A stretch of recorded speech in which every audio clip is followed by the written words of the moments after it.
Innovation and Globalization panel. This is a focus on the role of the state, technology, and the questions around both developing countries catching up technologically and developmentally, as well as pushing the frontier in the context of both developing and developed countries. My name is Michael Schallenberger. I'm the president of the Breakthrough Institute. We are a think tank in Oakland, California, that is focused on solving environmental problems through technology innovation. I'm going to briefly introduce each of the speakers. Their full bios are in the packet, so rather than just reading the whole last one, I'm just going to say very briefly who they are. First, we have Diego Coman. He's associate professor at Harvard Business School. After Diego, Mario Cuevisto, did I say that right? Senior manager and global leadership fellow at the World Economic Forum.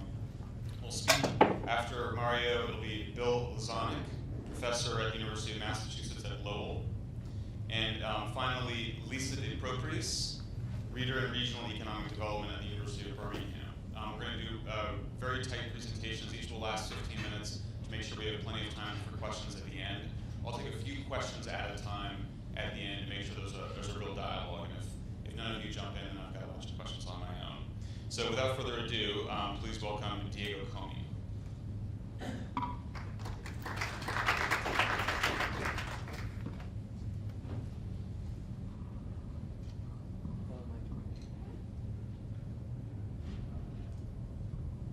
Thank you very much for the introduction, and thank you for inviting me to participate in this panel. It's a great pleasure. Obviously, I think this is a fascinating topic, and I've devoted much of the last decade or so to work on it. Basically, I want to talk about a couple of lines of work which I've been pursuing in connection to this issue. One of them more academic, and the other more practitioner-oriented. So the way I interpreted the broad topic of the session was to understand why developing countries are way behind technologically than developed economies, and what can be done to close that gap. What type of interventions by the governments, what type of policies. What type of policies can government engage to close this gap between with the developed world, the technological gap? And so the starting point for me is based on my work and the work of others that have documented that there are humongous differences in the degree to which different countries use different particular technology that probably has arrived everywhere, but that is used much more intensively by companies in developed economies than developed economies. And so I've documented those patterns for a wide range of technologies, technologies that have been invented over the last 200 years in 150 countries. Okay? So there are these humongous differences in the degree to which different countries use different technologies. And not only that, but these differences are very important to understand income dynamics. Okay? When you look at how countries have diverged in their income per capita over the last 100 years, this process of divergence, this great divergence, can be traced down to how they have diverged in the intensity of use of new technologies. Okay? So there are these big differences in technologies which matter greatly to understand differences in income. Basically, they account for over 80% of cross-country differences in income that have emerged in the last 200 years. And so the obvious question is, why is it the case that there are these big differences in technology adoption? And a natural answer has to do with difference in the cost of adopting the technologies. Okay? Now, this natural answer requires some thinking, okay? Because when you think about the cost of technologies, the costs probably are the same everywhere. You can buy the technologies online, or you can buy them from the same providers everywhere. So the price of the technology probably doesn't buy the money. Okay? So if the price is not that different, what other costs do you have to pay to adopt the technology? Well, there are many non-market costs. There are many things beyond the cost of purchasing the technology. You have to engage in a large number of investments that are required to implement the technology in your factory or in your company. Okay? There's a large amount of knowledge that you need in order to utilize the technology or to find a good use for it. Okay? And these knowledge component of the cost of adoption or finding applications probably differs a big deal between developed and developing countries. Okay. Why is it the case? Well, because in part this knowledge that is necessary to adopt the technology, you build it by adopting previous technologies. Okay, so if in the past you have been a laggard in adopting or in using new technologies, then companies in developing countries will not have accumulated that body of knowledge that is necessary to implement new technologies. Okay, so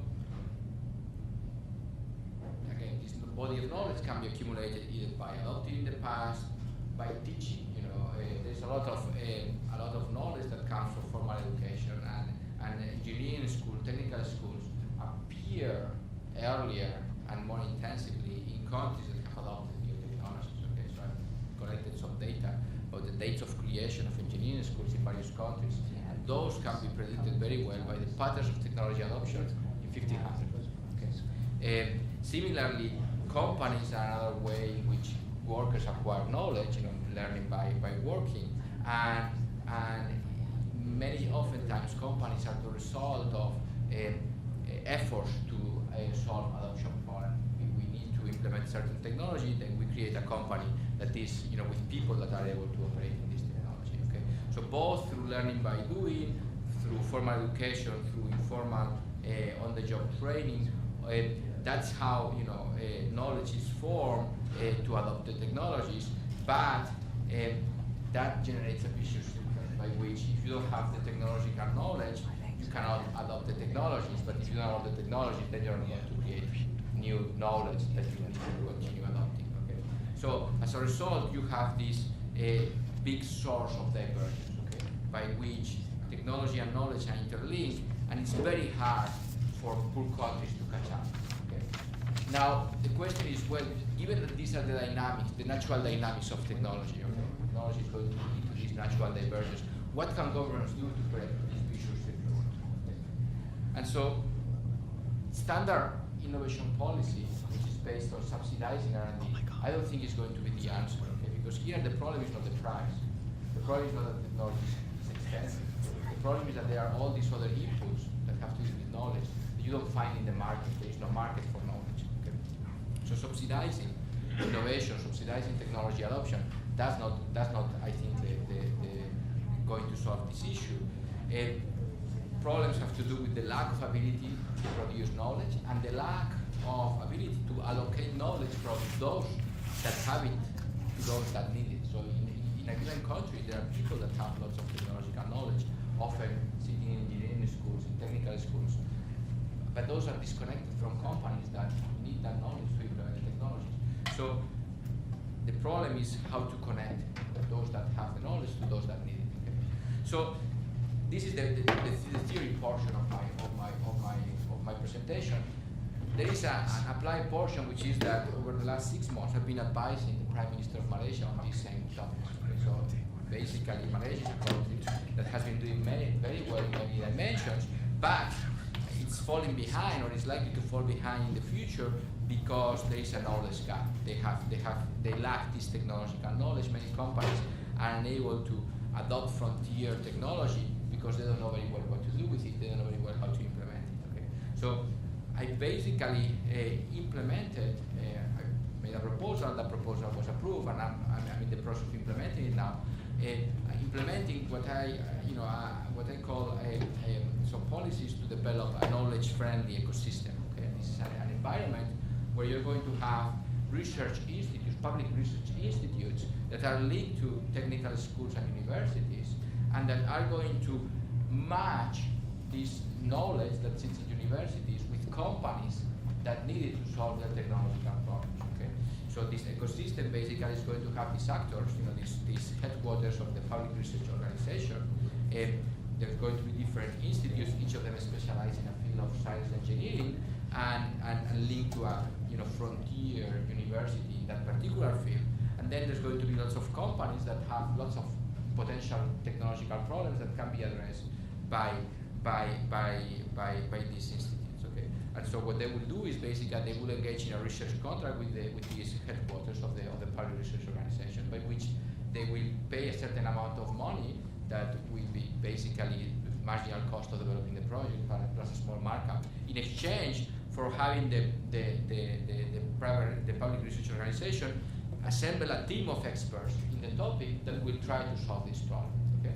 So in that way, the companies will not need to know where to go to solve this specific problem. They will go to these headquarters, and then they will just sit back and relax, and the headquarters will provide the incentives to these institutes to exert the right effort and to accumulate knowledge by themselves by doing applied R&D in the relevant fields. Okay, so by in this way, we will not solve only the reallocation problem, the misallocation problem, but also the problem of accumulating knowledge that we will need in the future to solve these problems. Okay. Here you have 5 minutes. Yes. Well, I'm about to finish. So this again, this solution, this borrows from the innovation system that Fraunhofer has implemented in Germany. But here the idea is not only to do applied R&D. Here the idea is also to try to assimilate knowledge from other countries that are frontier, okay, but that are way ahead of where Malaysia is sitting right now. Okay, so these institutes they will not only do applied R&D as Fraunhofer institutes do in Germany, but they will also try to learn what knowledge, what technologies exist out there in order to bring those technologies to the companies that need them in the future. Okay, so this way of organizing the innovation process, it's quite different from what many public institutes do right now. Right now, the way they try to market their knowledge is by developing new products. So they try to substitute private companies by trying to package their knowledge in the form of product development. Okay. Now that's very different, and I think in general very unsuccessful because public research institutes are quite inefficient in understanding what markets really want, what type of products consumers demand, and so on and so forth. It's much better, I think, that they try to bring their knowledge to the market, not in the form of new products, but by waiting for companies to come with specific problems. Okay, and then once you are presented with a problem, then you use your knowledge to solve the problem. Anyway, so that's the solution that we are implementing there, and I think that this solution addresses the fundamental problems that I presented before, because the way I've designed it, on the one hand, so we will create what I call this knowledge-friendly ecosystem. Okay, on the one hand, it will allocate the knowledge from the pockets in societies where it sits to the companies that need it. So it will solve the misallocation problem. And on the other, it would also produce a significant chunk of applied technological knowledge that we can use later on to feed in the institutes and to solve the problems that specific companies present.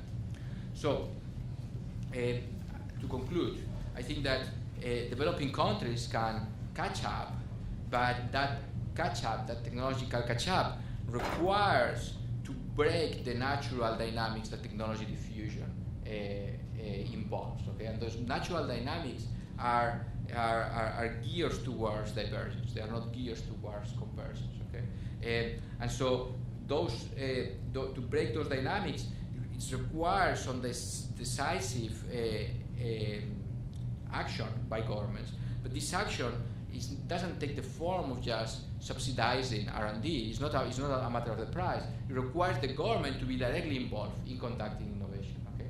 Not any innovation, a particular type of innovation, applied R&D, which is where typically countries have a knowledge gap, and to provide an organization where the incentives are particularly crafted. Okay, so just to give you a quick note, when Fraunhofer was created in Germany in 1949, for 30 years it was a very inefficient organization. It worked very, very badly. At one point, the president changed slightly the incentives that he was providing to the institutes, and that from that moment on, the organization took off. Okay, so the details of how you design these organizations are critical. I think innovation policy cannot be just a matter of how much we subsidize it. It's about thinking more carefully about the knowledge production systems and how we can facilitate the accumulation and diffusion of knowledge in societies. Thank you. Thank you. back okay? Were you able to hear that? Okay, great. Next up is Mario.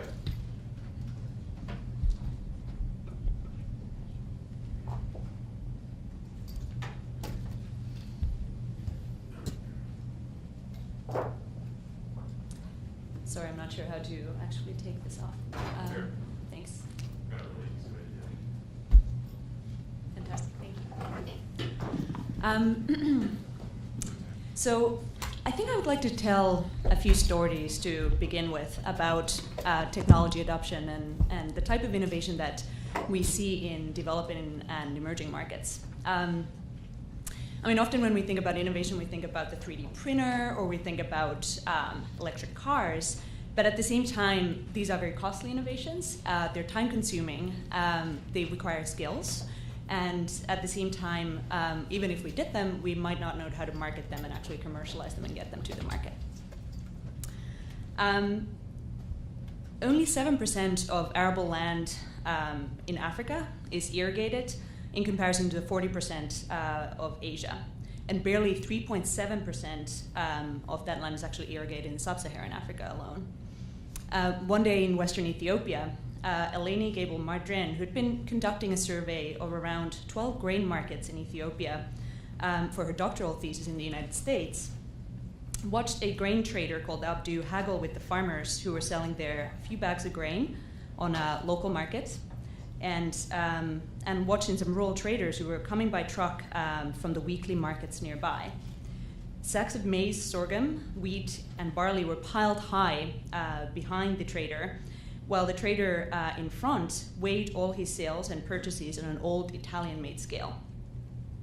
Eleni was curious, how did these products get to the market, and how did he actually get access to them? And Abdu told stories about having to travel for about 2 weeks to the source of the grains, often stalled on way, and once he got to the location, being refused to settle the deal, and being claimed that the quality of products were particularly poor.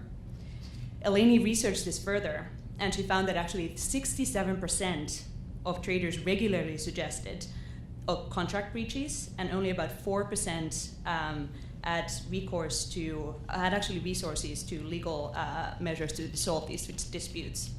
There were lacks of standards and other issues like that. She was curious as to what could be done about this, and in 2005, with the support of the government of Ethiopia, she was invited to lead the effort to build the Ethiopia Commodity Exchange. The exchange was built as a public-private collaboration with the government as guarantor, with multiple investors and the traders as members themselves. How it worked was interesting.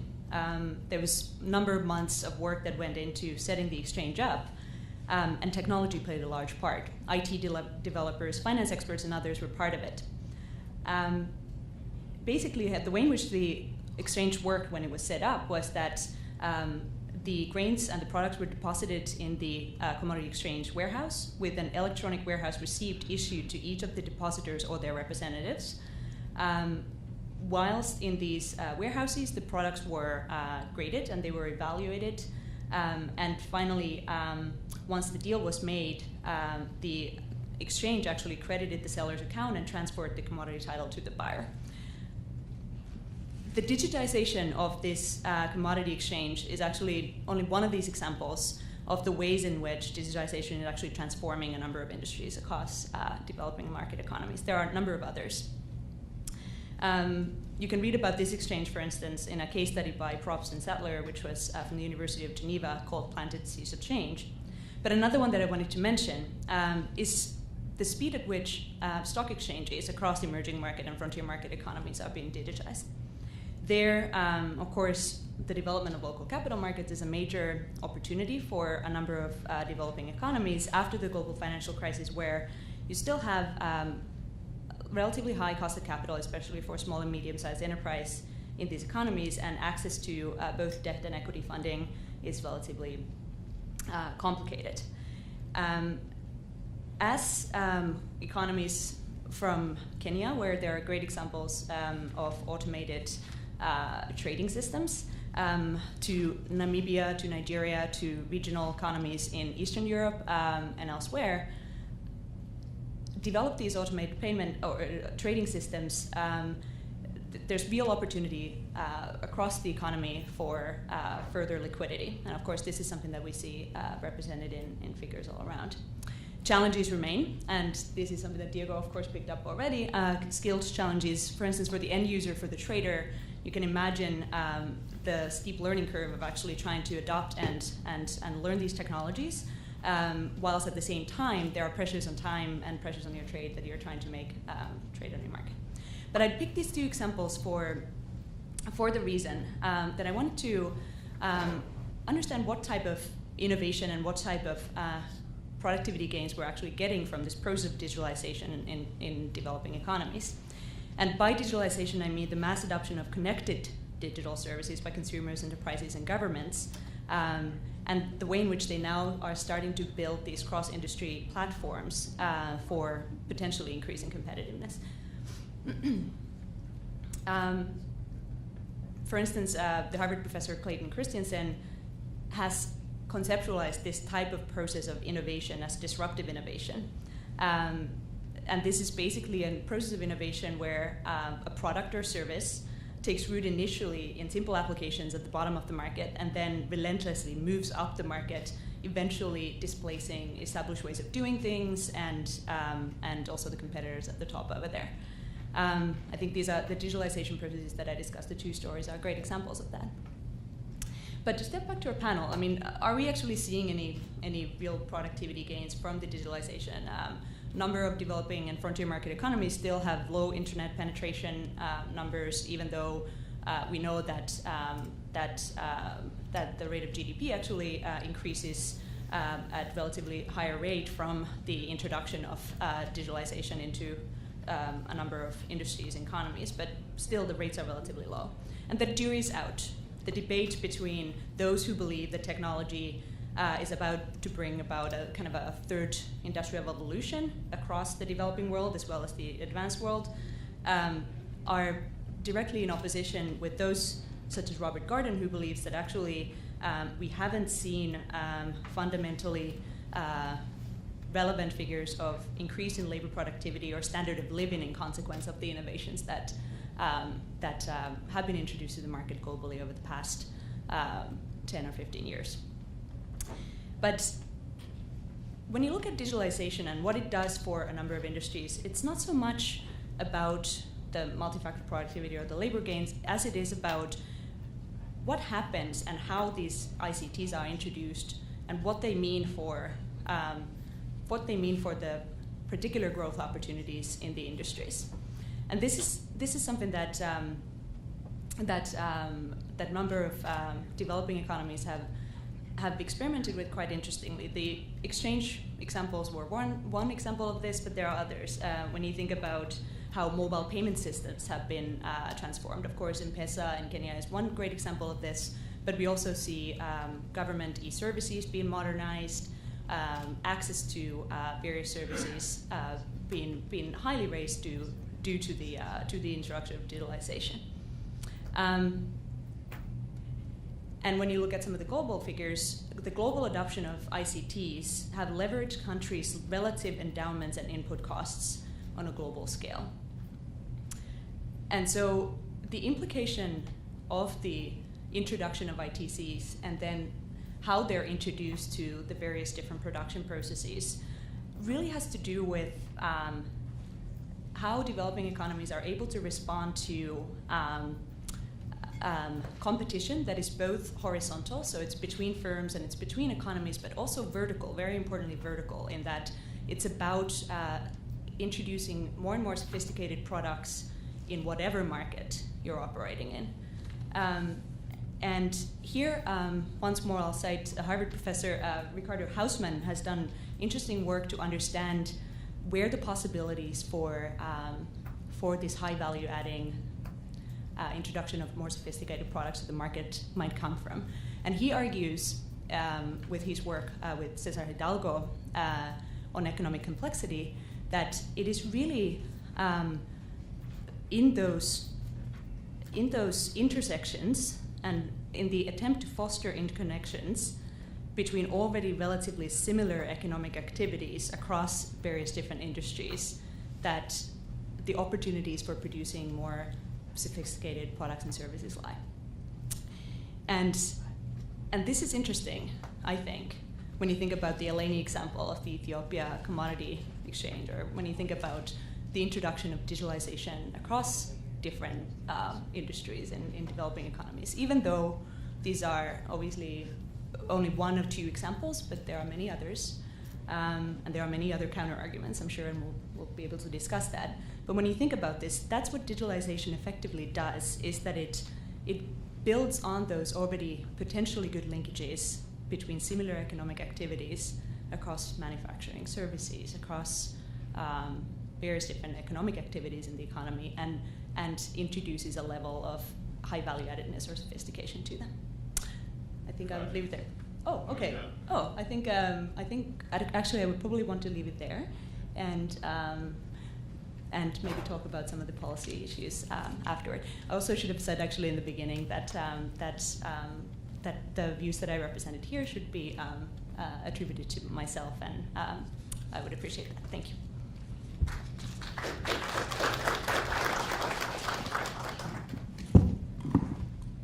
Next up, we have Bill Zonik.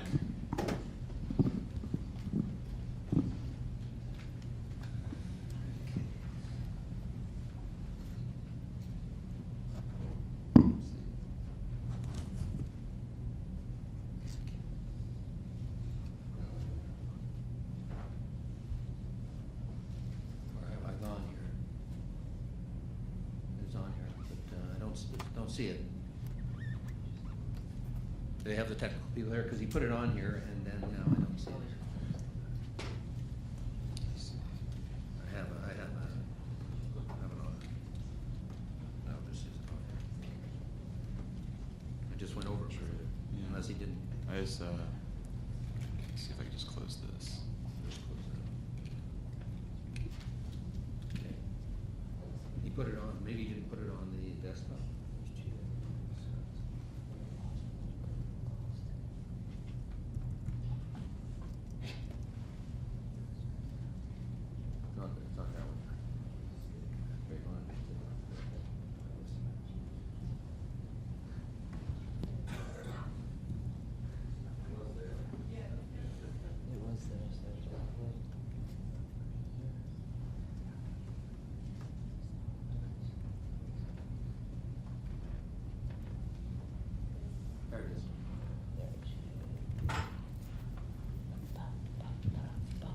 Thanks.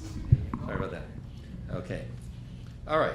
Well, given the focus of this session, I'm going to talk about a developing country first, the world's most dynamic developing country, but I'll only spend about 2 minutes on it. This is China. These are data from imports into the United States of advanced technology products from China. And you can see the change that has occurred over the last decade or so. And actually, if you look at all these countries, you've got to dig below these data, because you can't really tell that much from the trade data what's going on. In the Chinese case, there's a lot of trade that's going on through global value chains, companies investing, let's say, in the United States, in China, re-importing into the United States. But one of the projects that I've been involved in is, for a long time, is what I call China's Path to Indigenous Innovation. Looking at the role of the state in investing in physical infrastructure, human infrastructure, the education system, investing in roads, way ahead of the emergence of the automobile industry, investing in steel, way ahead of demand, because if you hadn't invested in steel, you couldn't have China now being the biggest producer of automobiles in the world. That's the first step. The second step is getting the technology. So there's different ways in which technology has been transferred to China. From 1985, the Chinese have had a policy called trading markets for technology. The markets actually weren't there yet, but Volkswagen was the first one to come in the auto industry and said, okay, we want to have access to those markets. General Motors didn't come in until 1999, although it's now the biggest producer of automobiles in China, although none of the cars are actually General Motors cars, but that's another story. The other modes of technology transfer are through being involved in global value chains, which China is very much involved in, and moving up those value chains. And by the way, when you look at the categories of advanced technology products underlying those figures, 90% of China's imports from China into the United States are in the information and communication technology industry. So there's digitization. Other categories are life sciences, weapons, nuclear, flexible manufacturing. About 60% of all United States imports in ICT are from China now. And the third mode of technology transfer, which comes later on, which is very important, is returnees, people who have gotten experience in the United States and education experience and come back. The third stage is indigenous innovation. Actually, in 2006, the Ministry of Science and Technology in China made this central to its medium long-term plan. Actually, I started doing work on this in the early 90s with a Chinese student at Harvard named Qivin Liu, who wrote a pioneering book on this, came out in 2000. Right now, there aren't that many companies that are global world players that are indigenous, but the most important one by far is Huawei Technology. The second most important one is Lenovo. Huawei is probably the most sophisticated communication technology company in the world. The other one is Ericsson, which I've done a lot of work on. Now that will take me to the next stage, which is looking at what I really want to talk about is an undeveloping country, the most important example of undeveloping country in the world, and that's the United States.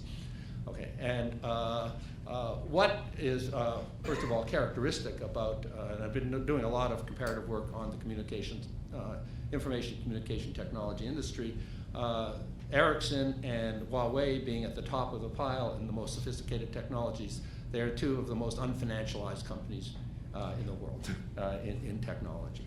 Now, here's the macro picture, and I'm going to go then to the micro picture and back to the macro picture and what I have to say in the next few minutes.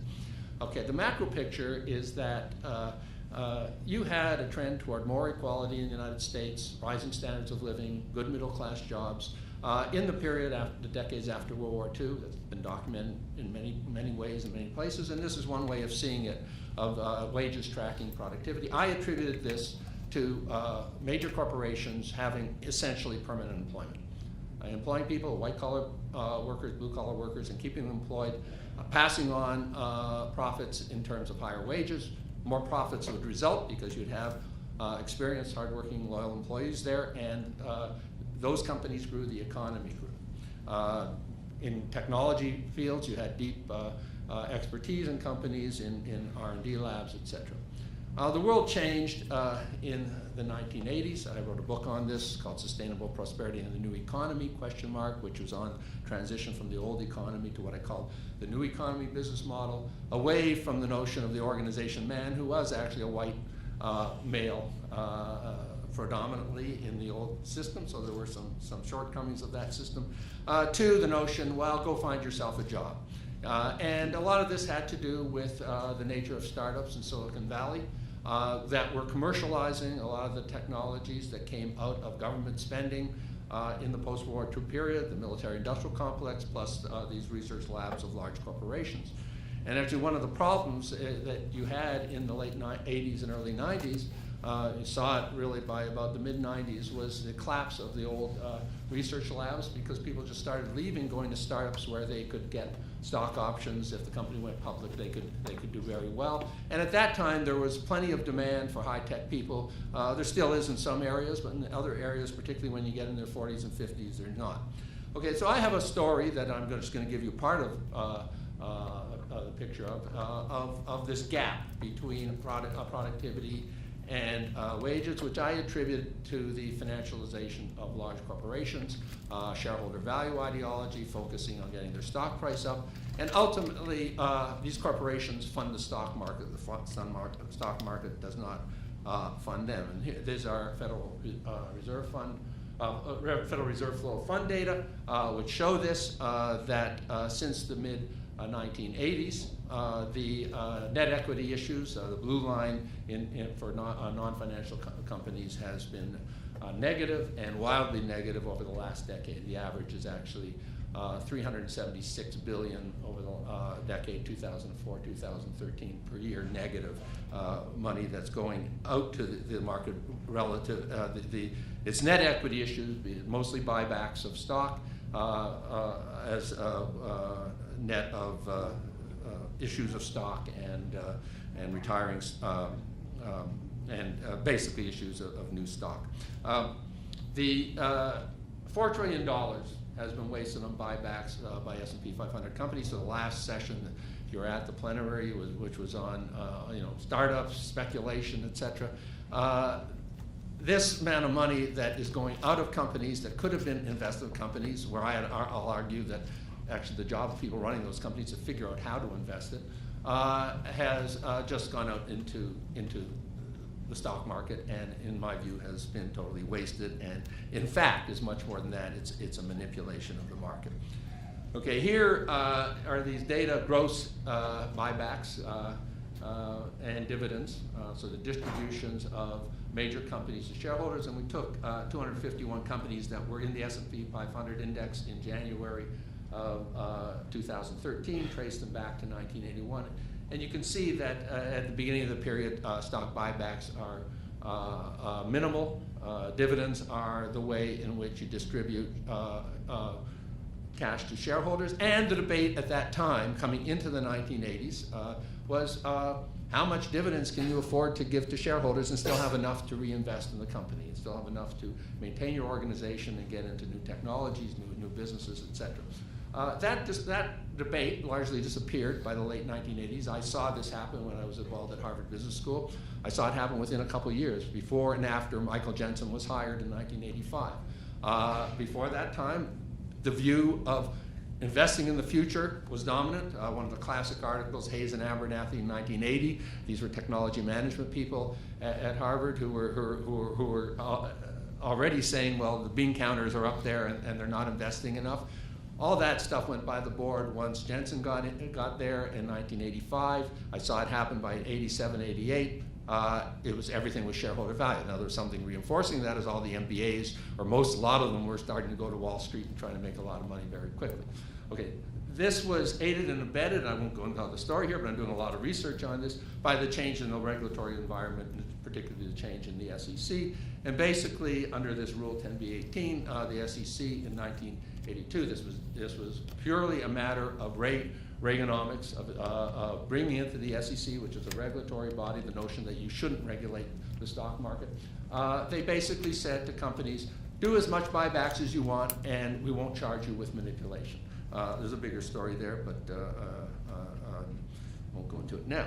Now, to get at this issue of what difference does it make? I mean, does it really matter? Well, I just have this, the data on the top 10 repurchasers over this last decade, or we don't have the 2013 data yet. And basically, you can see it's big. You can see virtually all their profits and more are going to buybacks and dividends.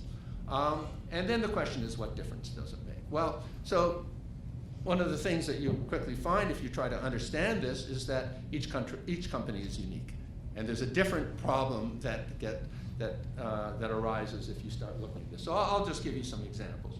So ExxonMobil, okay, the biggest repurchaser. We need alternative energy.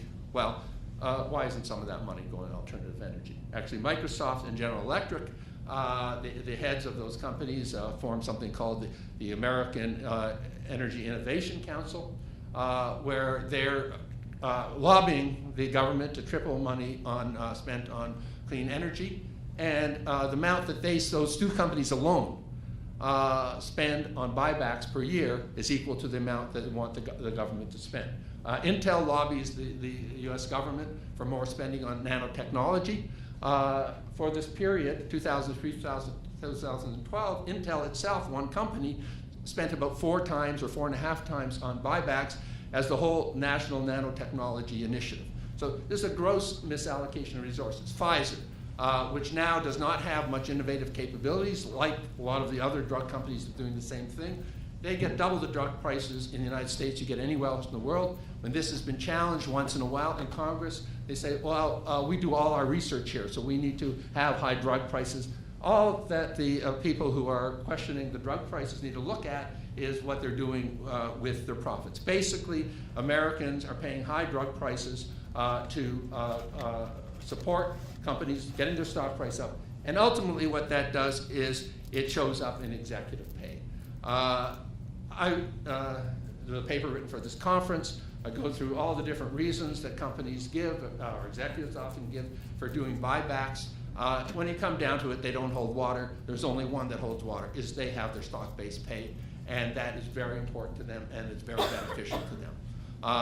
Now, they are fortified in this or legitimized in this by shareholder value ideology that is out there saying that the only people in the economy who take risks are shareholders. Everybody else gets paid a market-determined return for the productivity. It's just not true. And you heard Mariano Mazzucato's talk, which is based on a lot of work that I've done with her, and she's done with some of the people who work with me, on the government as a risk taker. And the government needs to get its return. And when these same executives who are getting this high pay are out there lobbying for lower tax rates, or saying to the government, and the same people that say Jeffrey Immelt at General Electric, who's lobbying for more alternative energy, is also lobbying for lower corporate and personal tax rates at the same time. They're basically trying to take away something that taxpayers paid for and not getting the return. Workers. When workers go and work in a company, in a good company, you don't want to just pay them for what they're getting paid today. You want them to be thinking about their careers, about getting their returns over a period of time. And that's actually what I showed you at the macro level, is what higher standard of living, that's where it comes from. And so they are putting their time and effort into the capabilities of this company, which are often cumulative and collective with the notion of getting a return in the future. So there's a risk there. And when those people get laid off in their 40s and 50s, which is a mass phenomenon in the United States, then somehow they don't get that return and someone else is getting it. Someone else is basically eating their lunch. And I would say a lot of that is going on. Now, in terms of executive pay, first of all, in real terms, for these 500, it was about 3 times as high now, or in the last decade, as it was in the early 1990s, when it was already seen as excessive. It's now, when they try to do, AFL-CIO does average pay, CEO to average worker ratios. It was 40 to 1 in the early 80s, 100 to 1 in the early 90s, 500 to 1 or more in 2000, about 300 to 1. I talked to people at the AFL-CIO. I said, forget about that ratio, because it's so out of whack that's not the issue. The issue is, how did it get there? And how did it get there? It gets there, and there's plenty of stuff. It's not my stuff. There's plenty of people who have written on executive pay.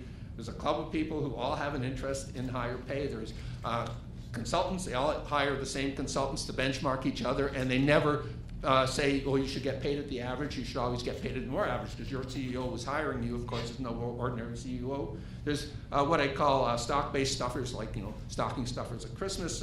The stock price falls. Yeah, every once in a while a CEO is thrown out, but more often what happens, again, this is well documented by people who've looked at this stuff,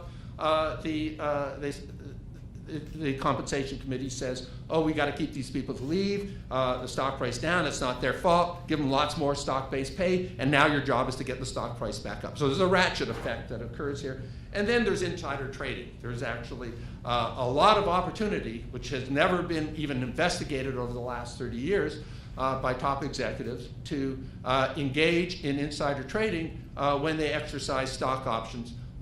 Because they are the only ones who know when the buybacks are being done. No one else knows. And in fact, as I showed you on a previous slide, in 1991, as part of its deregulatory stance, the SEC said to top executives, you don't have to wait 6 months from the time you exercise your options under short swing profit rules, insider trading rules that existed since 1934, because we're going to say that that 6-month period starts when you get the grant of the option, not the exercise. And the grant's always at least a year before the exercise, so you can exercise the options, sell them. Okay. Last part of this, back to the macro. When you look at the Piketty and Say's data, everybody's using this, looking at this. They actually get it from the IRS. The IRS doesn't separate out stock-based pay from other forms of pay. So they call it salaries. Salaries actually for those 500 are about 4%. Now 4% is not bad because it's about $1 million, but it's just 4%. 65 to 85% is stock-based pay. It shows up in these data. It also shows up in the capital gains data, the biggest components. And so the stock market is huge and things related to the stock market. Finally, at the macro level, when you add it up, what you see is once you start looking at companies that are central to the economy, there have been fundamental changes in employment relations that have occurred over the last 3 decades. I call them rationalization, which are plant closings, marketization, the end of career employment with one company, and then globalization, the offshoring of jobs around the world. And one of the arguments I make, and I'll just end on this, is that initially there are some reasons to change employment relations. There's a need, you can't always give people jobs for life, particularly once you get into a globally competitive environment. Globalization is a very good thing. The development of the rest of the world is a very good thing. The United States does not have any monopoly on being an advanced country. But if that's going to happen, the companies that are central to the economy have to reinvest in good jobs. And they have not been doing that. And if you want to look at what, I guess you'll go hear Larry Summers talk about secular stagnation, this is a different take. It's not the government, it's what's happening in companies, and we got to have a different governance system of companies to control this financialization if you want to have what I call sustainable prosperity. Thanks.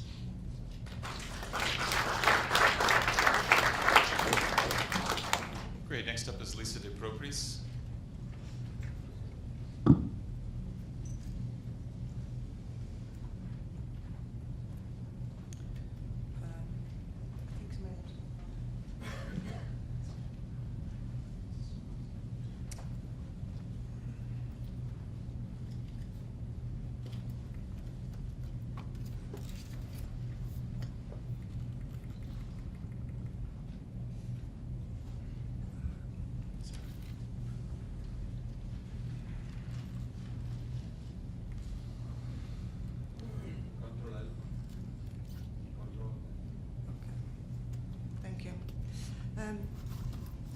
Thank you very much for the invitation to be here today, and it's a pleasure to engage in this quite diverse panel.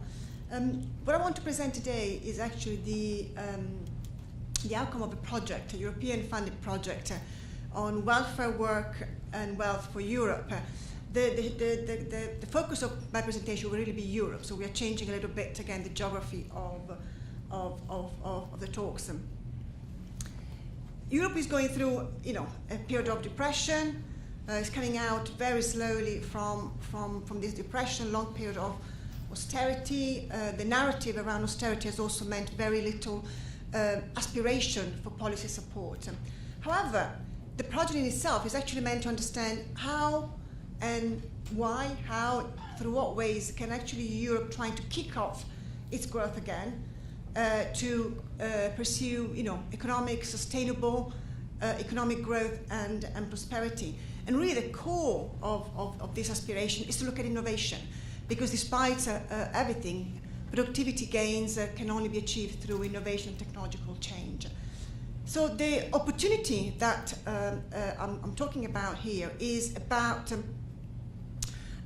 exploring how the European innovation system actually need to create and anchor some of those technological capabilities which are at the core of the new, what I would say, technological paradigm. And I will say a bit more about this in a minute.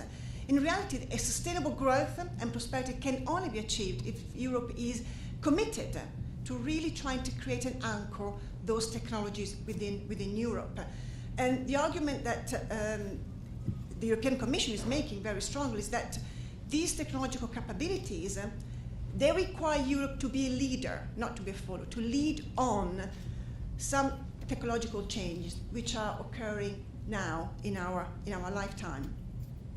In our project, we looked at what makes innovation radical, what makes firms being radical innovators. Because of course, if we have firms and we sustain firms which are radical innovators, they will bring this innovation, through the system, and this will kind of permeate the economic system. I mean, Europe is a high-cost economy, like most advanced economies. So the only way for them to be competitive is to be on the frontier, or to push in the frontier, to be almost, on the edge of that frontier. And what the last financial crisis has shown as well is that Europe cannot imagine itself as being a service economy only. We must be able as Europeans to make things. And to make things that be competitive, we have to make things which are absolutely very high in technology content, design, ICT, really to be on the frontier. And this kind of project really goes at the heart of that. What is the manufacturing of the future, which Europe must be able to anchor within its economies. The starting point of my research has really been completely serendipitous, because I came across some work by Kondratiev on the long waves. Well, I was arguing quite a long time ago that there is a kind of a connection between the cycle of the world economy in terms of growth, which goes through up and downs, and the occurrence of technological changes, steam, cotton, electronics. And the argument that we are kind of seeing more and more around is that actually we are going through one of those technological revolutions. At the same time, we are somehow at the dip of we are basically almost coming out of a global dip. So there is a huge potential for not wasting this crisis and really trying to capitalize on these uncertain times. The point of these curves is that when a new technological revolution takes place, there is a huge increases in productivity. The exhaustion of these technological changes will basically slowly peter out. As they peter out, you'll have progressively that the economy is slowing down up to a point of a recession. So now we are at a point where there are huge technological changes taking place. And the challenge for Europe is to be able to be at the forefront of those technological changes. Some of these changes are actually coming about because there are new societal needs.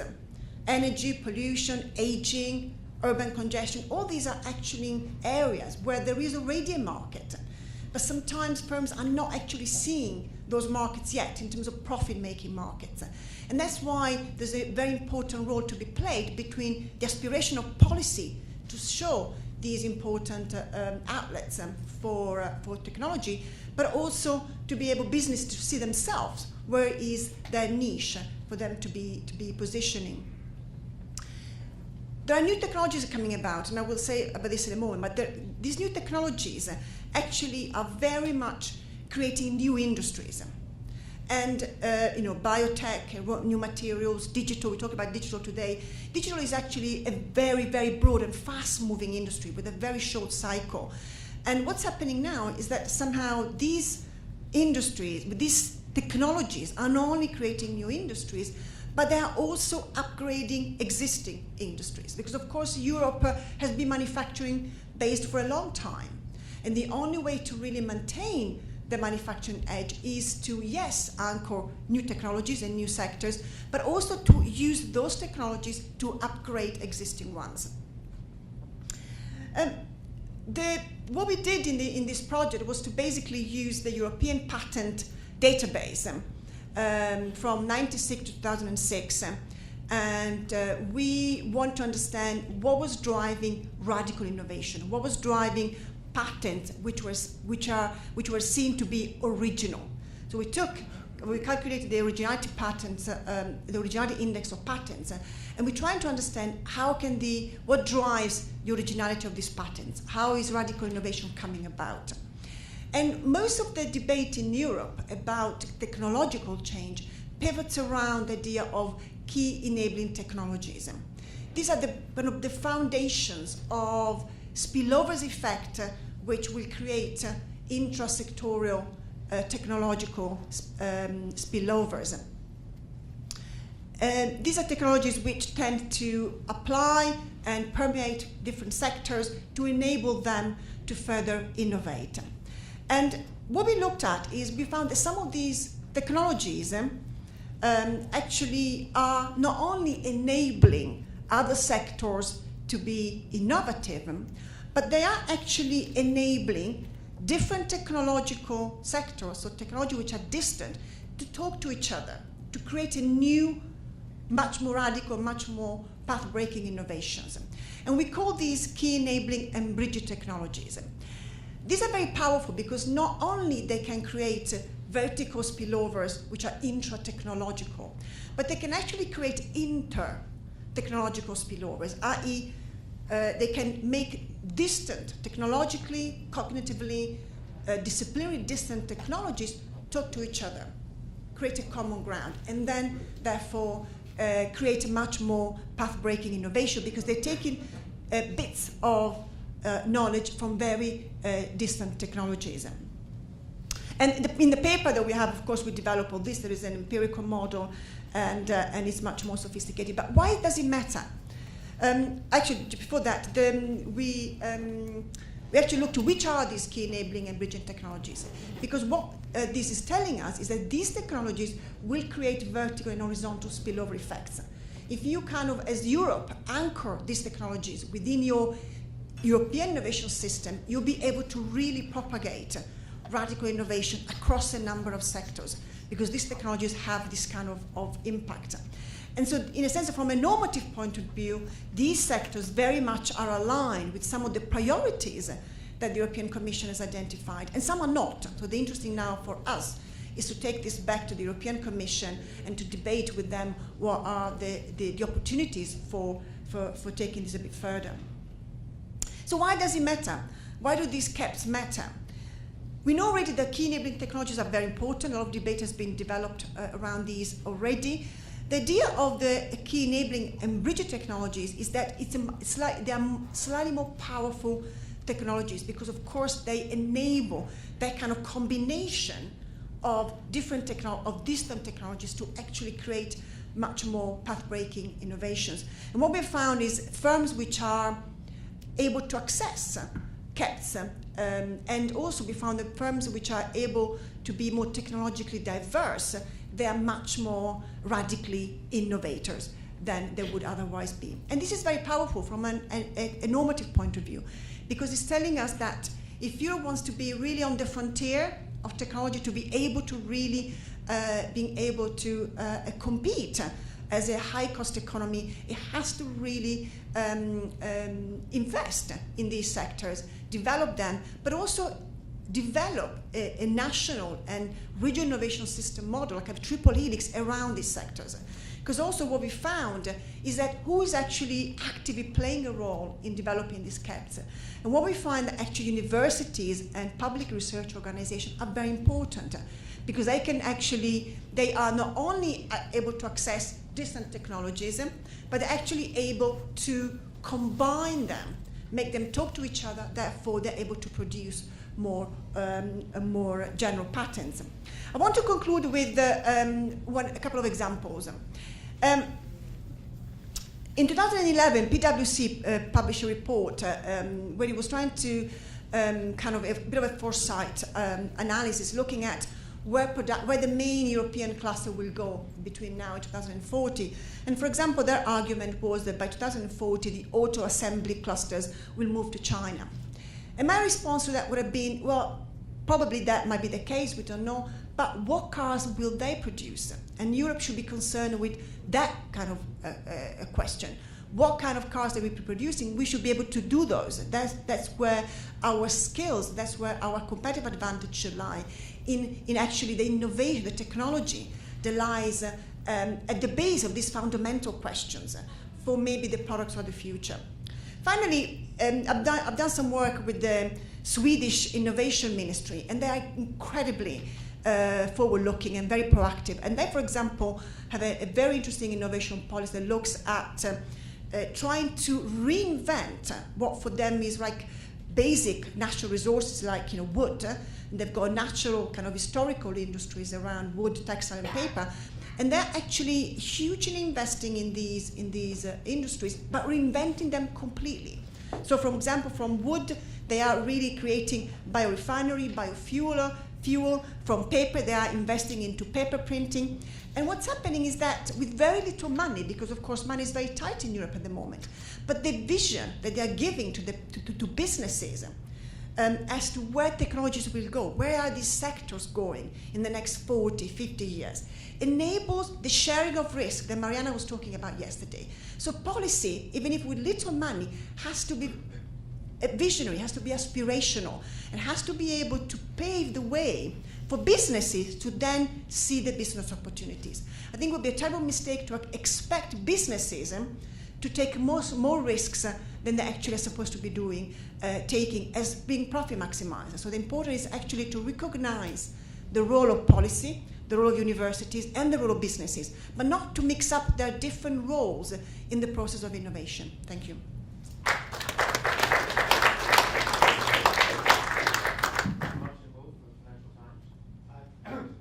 Question relating to the emerging market discussions. I'd like the two people focused on the emerging economies, but it might be relevant also to Europe as a slightly backward economies. What is the role of FDI in either promoting or inhibiting technological progress in the recipient country? And what is the role of intellectual property right regimes? And, want to start all over from scratch? Okay, I'm Martin Wolf, Financial Times. Questions for the emerging economies, perhaps possibly also Europe, backward economies in Europe, like the UK. What is the role of FDI and intellectual property right regimes in either promoting or inhibiting, in current circumstances, the transfer and adoption of useful technologies and their internalization within economies? There are radically diverse policies in the past, say Japan versus China on these issues. I'd be very interested in your assessments. So, Go ahead. Yeah, if you could pass the microphone to him, it'd be great. Thanks, Mark. Thanks to all for the great panel. The first question is actually two questions directly for Diego. Thank you very much. It was a very nice presentation, I think. I'm actually very glad to see that Harvard Business School is taking up innovation systems after a few decades. those were my views. Okay, so somebody. Anyway, the question is about, do you think this, well, you said there's a lot of heterogeneity among countries, and you focus your case on Malaysia, and seems reasonable. But because of this massive heterogeneity, would it work as well in a low-income country, for example, or would it not work? And well, I have my own opinion. And the second question is about, sorry, I haven't seen your work here, so you might have done it, but is there more heterogeneity across countries or within countries? And if there is large heterogeneity within countries, how would this ecosystem work in order to address the incentives of so many different players? Like, I mean, this would work for firms that are already keen to adopt technology, maybe for firms that are very far from the frontier, work less. Thanks. Okay, we can do one more question, and feel free to go ahead and state if you have an argument or a comment you want to make before you ask a question. That's also totally appropriate. So, right, Maciej Grodzicki, I'm a PhD candidate from Poland. I have a question to Diego comment as well. Poland is, in some aspects, probably resembles Malaysia. It's a middle-income country facing middle-income gap, need of increasing adoption levels, and I really like your conception of this building institutionalized ecosystem for innovation. But my question is, what are your experiences? Whether the enterprises actually, entrepreneurs actually willing to participate in all these pro-innovative and pro-adoption activities? Because at least in Poland, I would say that there are some institutions, but the firms themselves are not that willing to undertake innovative or adoptive activities. Yeah, thank you. great. Well, let's turn to the panel. Anyone? Diego, you had a couple directed at you if you want to start. Thank you. Thank you very much for the questions. I wanted to start with the first, just a small comment about FDI, and then I will take on these other questions if I may. So I've done some work on understanding not in general FDI, but what role it played foreign interventions directed to transfer knowledge, technological knowledge, to countries after World War II. And so what I found was that places where, say, the US had a more massive intervention through various programs to transfer technologies, those countries experience larger reductions in adoption lags for newer technologies. And somehow, in all the countries that have grown very fast, there's been some technology transfer from the outside. That was the case, and the particular form has changed. So, in Singapore it was through FDI, in Japan it was through licensing of technologies, in Korea it was also a mix of those, in Germany and Italy, France after World War II, it was mostly through training engineers that were visiting the US by sending technicians there, and so on and so forth. And so I think that, again, the process of the dynamics of technology, that let alone they are not going to generate strong convergence. To accelerate the process of technological development and growth, you need to break those natural dynamics, and that requires some form of interventions. Okay, I don't know that much about IP. Let me say something about FDI. For Asia, going way back, it's extremely important. But if you start with Japan, closely controlled FDI, and the reason it was able to do that is because Japan, actually in the late 19th century, started to figure out how it was going to transfer technology, and that is by sending people around the world, and from companies paid for this, wasn't so much the government, and they would study abroad, they would go find out about technologies, come back, and bring the technology back to Japan. Meanwhile, you had to have capabilities in Japan in terms of the education system to absorb that technology, and within companies, particularly within companies. Interesting thing is, unlike Korea and Taiwan, which came along later, Japan never had a brain drain. Because the people who went, they always came back. They were sent by the companies and came back from the companies. In the catch-up of particularly cases of Taiwan and Korea, in the 50s and 60s, they started sending people abroad, and right into the 70s, they're talking about a brain drain. And here we're spending all this money and losing these people to rich countries. It turned out, as we now know, it was a brain gain. They came back, and with experience, education, hugely valuable. And people like Annalise Aksenian has focused on that in a lot of the research she did a while ago. But the foundation for them to come back was actually FDI. So, and it was pretty concentrated in the microelectronics industry. So from 1963, actually, Fairchild, which was famous as the sort of the mother company of Silicon Valley, they opened up their first testing and assembly facility in Hong Kong. And although they went there for cheap labor, it couldn't be the cheapest labor, it had to be literate labor, it was mainly female labor. It's documented that what made it successful was that they found engineers and managers there, some of them who had been abroad, some of them homegrown. And those people, and this is well documented for Korea, a lot of the people who were hired by people like Motorola, National Semiconductor, et cetera, in the microelectronics industry, that's how they started a career without going abroad, and stayed to go to places like Hyundai, Samsung. So you go from the FDI to what I call indigenous innovation. And that, as I mentioned, in China now, there's FDI across a broad range of industries. It's working in different ways in different places, but the automobile industry is the best example, where there's trading markets for technology. You have joint ventures, all state-owned companies based at the city level. There's always a struggle about how much technology is going to be transferred, but the Chinese have the upper hand because that market is booming. It's 13 million cars a year. In China, it's more than Japan and Germany combined. So everybody needs to be there.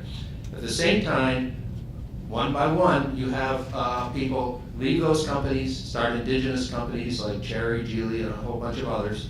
And some of those companies are innovative.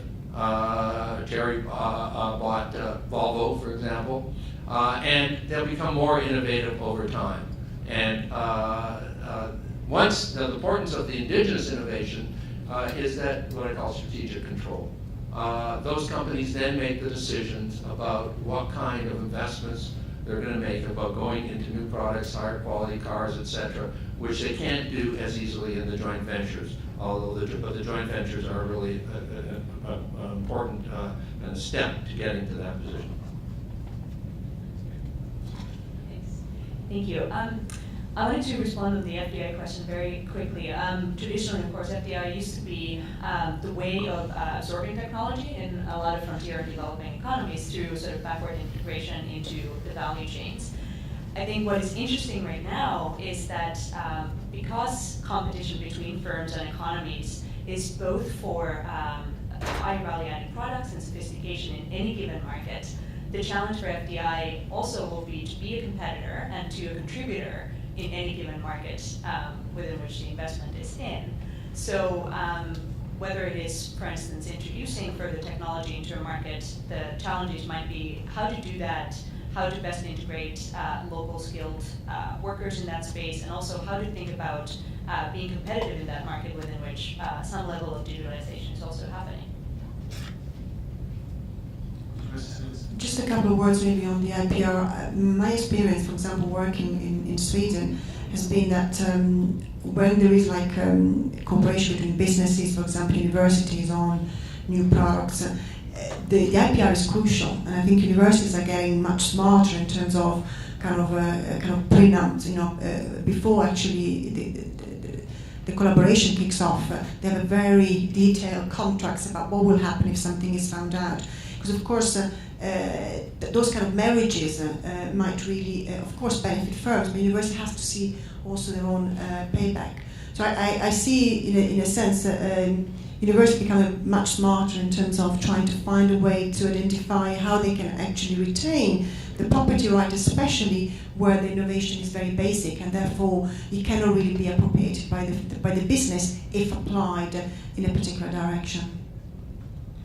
Great. Diego, you and I have one more thing. Well, I wanted to respond to the other two questions. I'm sorry for having postponed the answer.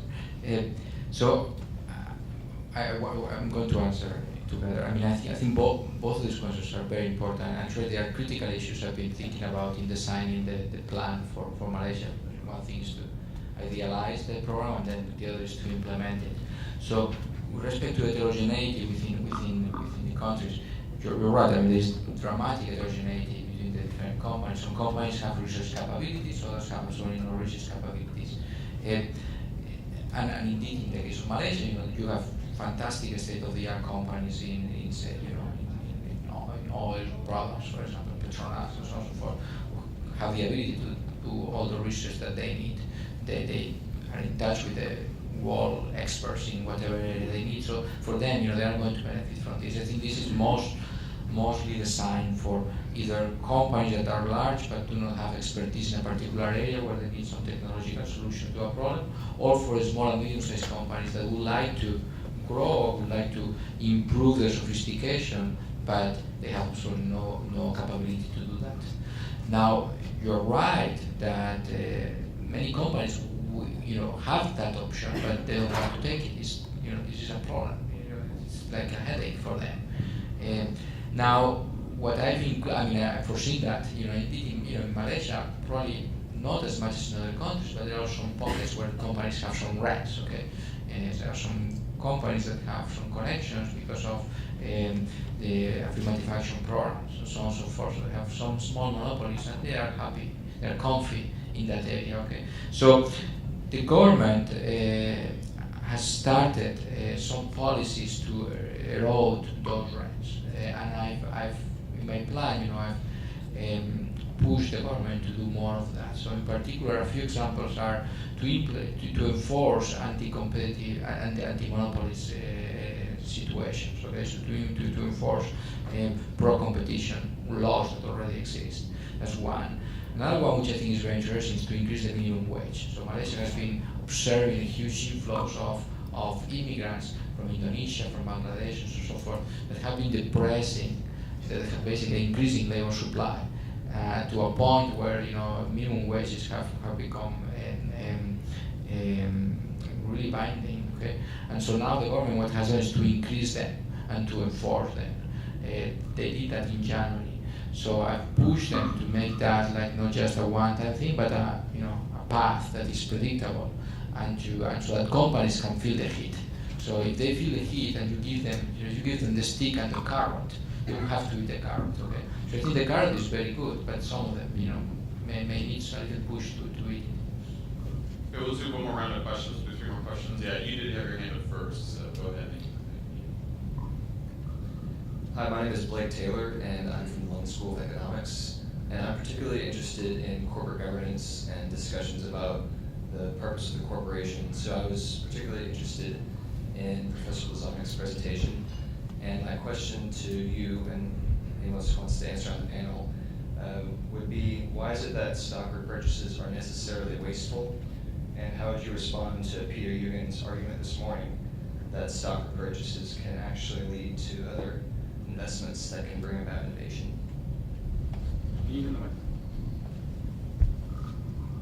So I have a similar question for Bill on Brian Kane, MIT Center for Digital Business, for Bill on stock buybacks, because we did heard conflicting stories there. I mean, I can imagine that the buybacks in adding equity value could be repurposed into other kinds of investments. On the other hand, the housing bubble seemed to me more likely to result in home equity loans and basically building nothing outside of the housing value. My second question was for Diego Coman, concerning whether the model that you present, the Fraunhofer model, is that appropriate to a particular stage of local economic development? Because it's essentially an intermediary role, it seems to me, where the government is playing a limited role as opposed to the kind of strategic role suggested by Danny Roderick's work. Is there one more question? Yeah. Great. Okay. Well, on the first question, I've heard this argument many, many times, and so the first part of the answer to that is there's no shortage of capital out there. There's a shortage of people who have possession of capital, who understand what's going on in particular industries. And nowhere is that expertise, or should that expertise be greater than within corporations that have built themselves up to be leaders in their markets. I would argue not only is it wasteful to just throw that money out on the market because there is no lack of capital out there, but in fact, over time, and this is a hypothesis, executives who are willing to do that not only lose the incentive, but also even the ability to think about what they can do with their companies. There's a lot of other parts of the answer. For example, it's not just the tax system and who isn't getting the returns as a result, including a lot of people. It's very valuable human capital that ends up working in, and it's been well documented in a number of cases, not in the aggregate, but through many cases. Computer programs end up working in Home Depot in their 50s, and there must be some better way of using that human capital than to just let people let it atrophy and waste in that way. So there's another type of waste. In fact, we're doing a project for INET on careers, because one of the problems is we all know we need careers. And anybody sitting here, if you think that's not true, well then, I don't know, what you're doing in sitting here, because you know that you gain experience over time. I've been involved in this stuff for a long time. I'm learning stuff all the time, and it's a cumulative process. It's also a very collective process. That's where we're sitting together. Companies cannot provide the careers they used to provide, or even if they wanted to, it would be how much harder to do. There's too much competition out there. So someone has to be thinking about careers. Now, one of the ways to do that is for the government to take a much bigger role, particularly since it funded a lot of this technology, and provided a lot of the education for the people to work with these companies, to figure out how to use that technology for social services. And there's so many areas in which you could use it. And so people are not thinking about that. And that certainly isn't happening at the startup level. And I have no problem with startups, and I think entrepreneurship is very important. But the question is, how do you sustain startups, and what happens when they become big? Because that's when they have their impact. And it's those 2,000 companies approximately that determine the allocation of resources in the economy. And if people who control those resources aren't thinking about the future and aren't thinking about the investments they can make in productive capabilities, then from my point of view, that stuff is just wasted.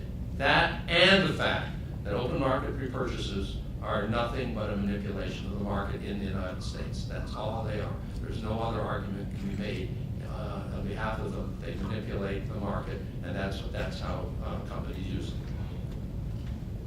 I didn't get Brian's, so can you just repeat what your point was? Yes, so it seems to me that there is a potential for increased equity in whether it's in housing or the stock market to be recycled. Do we have any evidence of it being recycled in a constructive way? There's an empirical side of Well, yeah, I mean, so I think that, you know, the argument that you need, I mean, that was made in the session before, that you need speculation to get innovation. I think you can, obviously, all innovation is speculation, but once the speculators are masses of people whose retirement savings depend on what happens with that speculation and know nothing about what they are speculating in, there is so much room for fraud, manipulation, and stock market crashes that is, as Bill Janeway himself said, most people lost out of those things. And that's where people's retirement savings are. So it's not just housing. So somehow we got to a system where there's a lot of people who think, or perhaps because they don't have good jobs anymore, that they can somehow survive by through speculative markets, the housing market or the stock market, and then Wall Street takes advantage of that. And actually, I think the evidence is that they lose. They lose not only the jobs, they lose their savings, they lose their houses. So that's the problem. I'm going to use my moderator prior to asking the question I wanted to ask, and then the gentleman here has one more question, and then we'll wrap up. Diego, let me just ask it, and then we can come back to you in a minute. We only have 5 minutes. So I warned Lisa about this question last night when we chatted at the cocktail party. Those of you that are familiar with Vernon Routon's work, the great late economist from the University of Minnesota, his best book was, one of his best books was Is War Necessary for Economic Growth, which consists of a series of case studies that both Breakthrough Institute and Mariano Mazzucato has borrowed from around the role of the U.S. military in particular in doing radical technology innovation. And I think that the cases, and he answers it, I don't know if it's pessimistic or not, he says yes, it is necessary because what war and military buildups allow is for the society is willing to spend huge amounts of money on state investments that are basically shielded from public intervention. In other words, these are highly undemocratic, all the aerospace program really from 1945 until the early 70s is developing these technologies out of public view. There were some contractor scandals. So I guess the question for countries like Europe, you have a bunch of small countries. I mean, you said, Lisa, that the radical innovation has to come from Europe, and Europe has to be doing that. I guess I question whether Europe can. You've got some big economies, but they don't basically do. I mean, my understanding is they don't pool joint investments. You've got societies there that are much more concentrated on maintaining welfare state than being aggressive military power. A lot of oversight, bureaucracy. So I mean, I would expect in the 21st century big and radical innovations to come from China. So I guess the question is the strategy for Europe to do this on their own, or in fact, sort of speaking to the theme of this panel, would Europe be better off partnering with the Chinese and bigger players to get its innovation? And I did promise the gentleman in the front an opportunity to ask this question as well. You can speak my mind. Thank you very much. My name is Peter Jungen. I wanted to come up with the argument on the waste of the buybacks. I don't care whether it's buyback or through dividend distribution, but I think the most important thing is that if money can't be invested, or the management don't think the money is to be invested there, as I said, there are 2 points. The one is maybe buying the shares of their own company is a good investment. Don't find another one. Maybe it's not very creative. But the most important thing is giving money back to investors. What became very clear if you look on a bottom-up capitalism is, as we learned this morning, 4,000 companies have been financed by VC last year, but almost 300,000 have been financed by business angels. And that is only a small bracket of companies being created last year, but probably a couple of million. Therefore, and those are now visible. Therefore, I think it is so important that the money goes back. And the second is on the housing, the comparison with the housing. The housing bubble is basically financed, bank loan, and not equity. And the equity is a very different aspect. But maybe one thing, if I may make a remark on Europe and China, I don't know whether we can talk about Europe. We see a growing divergence in Europe between a number of countries who are profiting from globalization, doing a great job of this, and other countries who do not. For instance, Germany is now, China is probably becoming the largest trading partner for Germany soon. So the development and the cooperation with China is maybe more important than a lot of other relations, even in the Eurozone. And the Chinese government recently has decided to embark on a special cooperation with Germany and seeing that as a role model for the Chinese development. Can't go into all of the details, but there's much more going on already than maybe is part of an official policy on a European level. Great, thank you. Just to follow on that, one thing that happened recently is that the Chinese wanted to have Fraunhofer open an institute in China, and Germany said, no way, what's there for us? So I think that Europe is a bit scared to engage in R&D relationship with China, and probably for a good reason. Just on that, okay, so my general response is that any top executives who says that they have nothing better to do with the money is not doing their job. And so I want to say, what could you have done? Secondly, you can start looking at particular companies and you kind of see what were the investment opportunities and what did they do. So one of the companies I didn't get to mention, and we've been looking at a lot of them, is Cisco Systems. Cisco Systems should be Huawei. It's not. Cisco Systems is not a high technology company anymore. There's plenty of R&D, but it's all product development, and each new product is a commodity. It has a huge amount of profits. It's twice as big as it was a decade ago, but that's because it has a lock on the enterprise router market still. It won't have it forever, and it's been living off that. At the beginning, through acquisitions and through what was actually a very good growth through acquisition strategy, using its stock as a currency to buy companies and integrating them into Cisco up until 2000, it was positioned to be a leader in the most sophisticated communication technology products, particularly in carrier class technology, voice over internet protocol. We could be way ahead of where we were if Cisco had made those investments. Their stock price went down to about 15% of what it was when it had the highest market capitalization in the world in March of 2000, and they started buying back their stock, and they haven't stopped. So it's about 118% for that time period of their net income went to buybacks. Now they're doing big dividends. We've tracked it. We've tracked it basically forensically. We look at the products, and when they stop investing in those products, and they stop investing in more sophisticated products, often they require investment in manufacturing capabilities to be high quality. They require investment in lots of engineers who can maintain the systems, which a company like Ericsson does and Huawei does, but Cisco doesn't do. So Cisco has frittered away a lot of the capabilities that it had being situated in the most advanced economy for communication technology. Okay. Fine, the issue of returning value to shareholders. How much value do shareholders want? Okay, we've written a paper. I've written with Mariana Mazzucato, owner of Tulum, who did all that research for Mariana on the where all the technologies for the iPhone came from.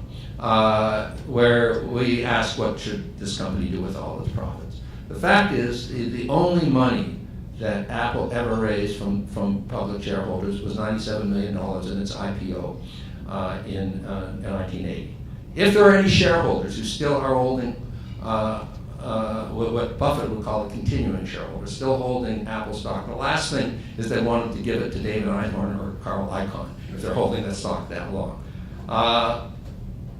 So Einhorn, Icahn, who've been much in the news, come in. In Icahn's case, it never was more than about 6.7% of 1% of stock.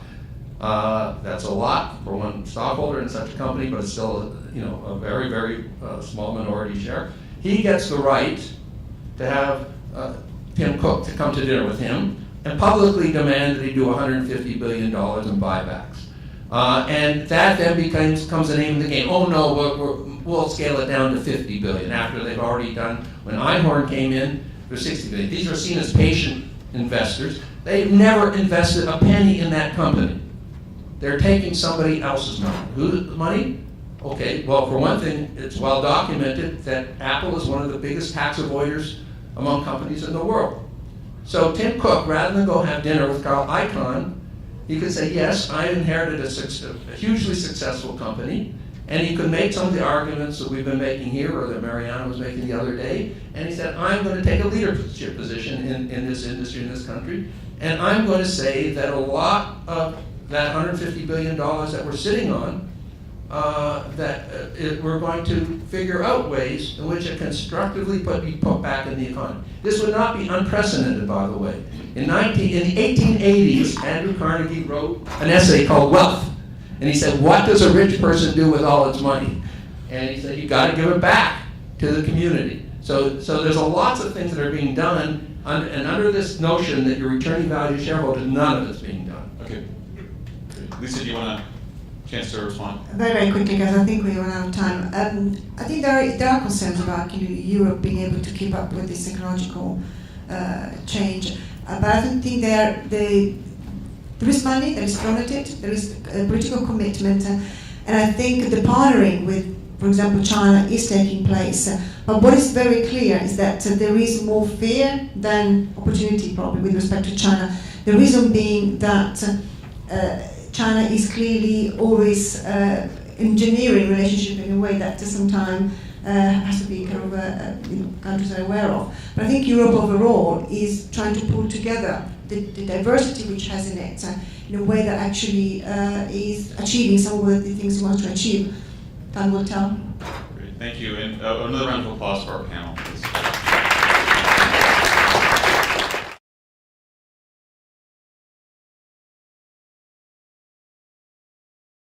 I interpreted the broad topic of the session was to understand why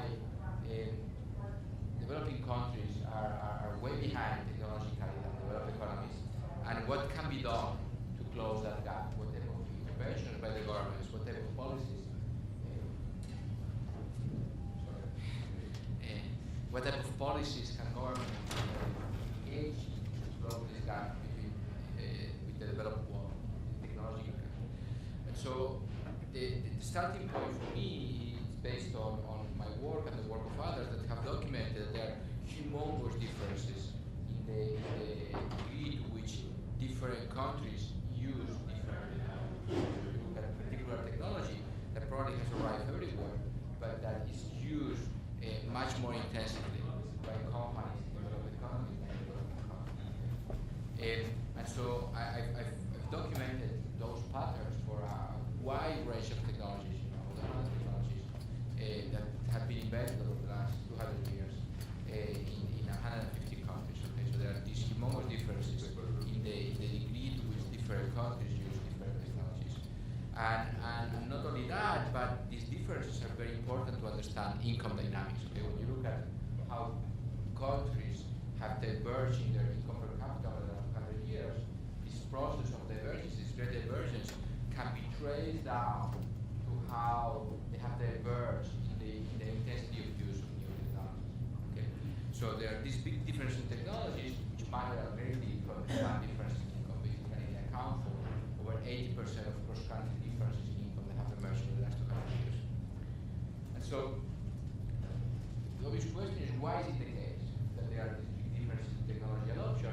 And a natural answer has to do with difference in the cost of adopting the technology. Now, this natural answer requires some thinking, okay? Because when you think about the cost of technologies, the costs probably are the same everywhere. You can buy the technologies online, or you can buy them from the same providers everywhere. So the price of the technology probably doesn't buy the money. Okay? So if the price is not that different, what other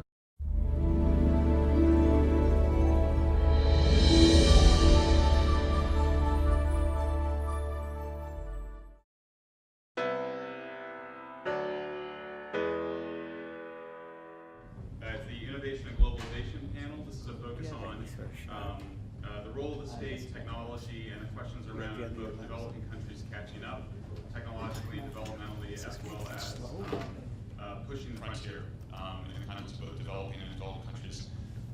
My name is Michael Schellenberger. I'm the president of the Breakthrough Institute. We are a think tank in Oakland, California, that is focused on solving environmental problems through technology innovation. I'm going to briefly introduce each of the speakers. Their full bios are in the packet, so rather than just reading the full bios, I'm just going to say very briefly who they are. First, we have Diego Coman. He's associate professor at Harvard Business School. After Diego, Mario Cuevisto. Did I say that right? Senior manager and global leadership fellow at the World Economic Forum. We'll speak after Mario. It'll be Bill Lazonic, professor at the University of Massachusetts at Lowell. And finally, Lisa De Proprius, reader in regional economic development at the University of Birmingham. We're going to do very tight presentations. Each will last 15 minutes to make sure we have plenty of time for questions at the end. I'll take a few questions at a time at the end to make sure there's a real dialogue. And if none of you jump in, then I've got a bunch of questions on my own. So without further ado, please welcome Diego Coman.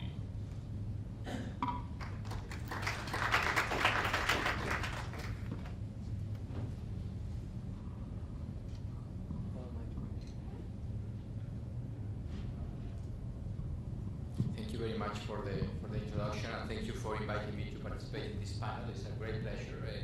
Obviously, I think this is a fascinating topic, and I've devoted much of the last decade or so to work on it. Basically, I want to talk about a couple of lines of work which I've been pursuing in connection to this issue.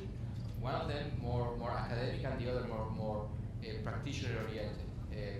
So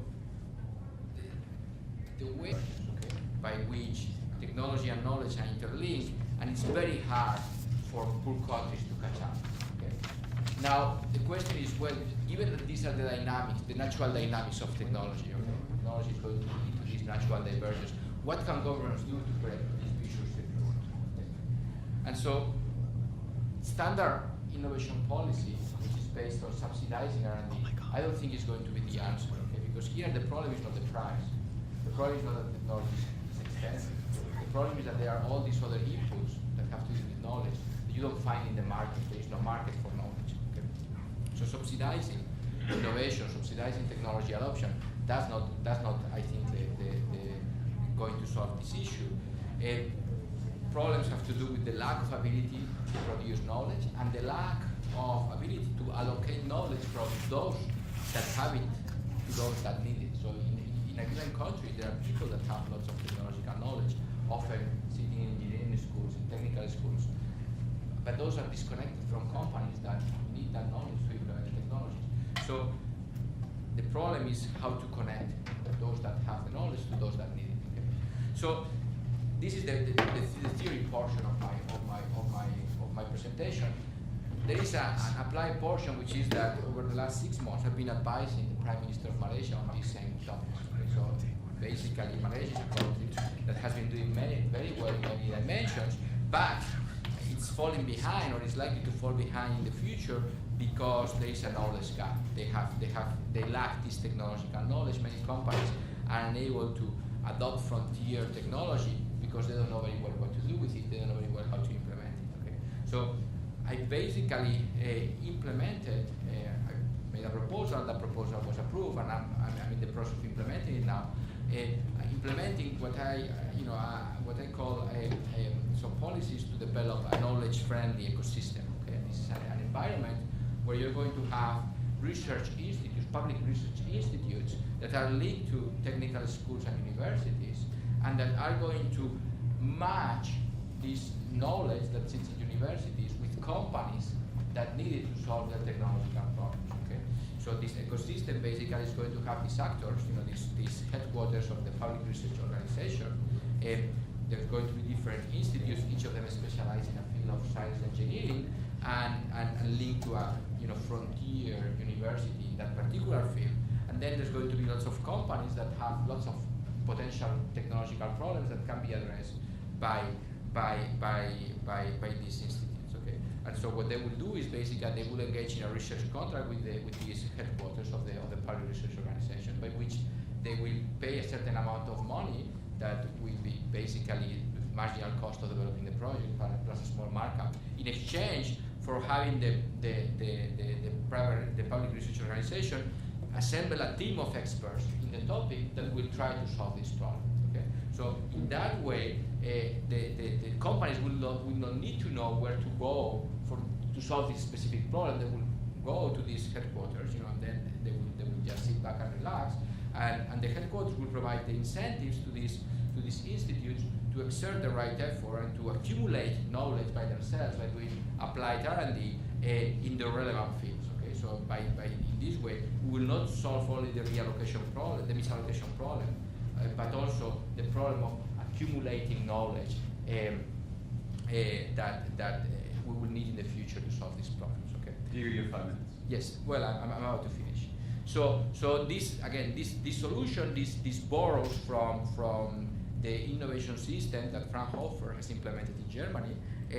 But here the idea is not only to do applied R&D. Here the idea is also to try to assimilate knowledge from other countries that are frontier, okay, but that are way ahead of where Malaysia is sitting right now. Okay, so these institutes they will not only do applied R&D as Fraunhofer institutes do in Germany, but they will also try to learn what knowledge, what technologies exist out there, in order to bring those technologies to the companies that need them in the future. Okay, so this way of organizing the innovation process, it's quite different from what many public institutes do right now. Right now, the way they try to market their knowledge is by developing costs you have to pay to other technologies. Well, there are many non-market costs. There are many things beyond the cost of purchasing the technology. You have to engage in a large number of investments that are required to implement the technology in your factory or in your company. Okay?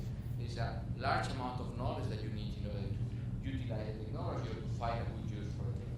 Okay? And this knowledge component of the cost of adoption or finding applications probably differs a big deal between developed and developing countries. Okay? Why is it the case? Well, because in part this knowledge that it is necessary to adopt the technology, you build it by adopting previous technologies. Okay, so if in the past you have been a laggard in adopting or in using new technologies, then companies in developing countries will not have accumulated a body of knowledge that is necessary to implement new technologies. Okay, so again, this body of knowledge can be accumulated either by adopting in the past, by teaching. There's a lot of knowledge that comes from formal education, and engineering schools, technical schools appear earlier and more intensively in countries that have adopted new technologies. Okay, so I've collected some data about the dates of creation of engineering schools in various countries, and those can be predicted very well by the patterns of technology adoption in 1500. Okay. Similarly, companies are another way in which workers acquire knowledge, learning by working, and many oftentimes companies are the result of efforts to solve adoption problem. If we need to implement certain technology, then we create a company that is, with people that are able to operate in this technology. Okay, so both through learning by doing, through formal education, through informal on-the-job training. That's how knowledge is formed to adopt the technologies, but that generates a vicious circle by which if you don't have the technological knowledge, you cannot adopt the technologies, but if you don't adopt the technologies, then you're not going to create new knowledge that you need to continue adopting. Okay? So as a result, you have this big source of the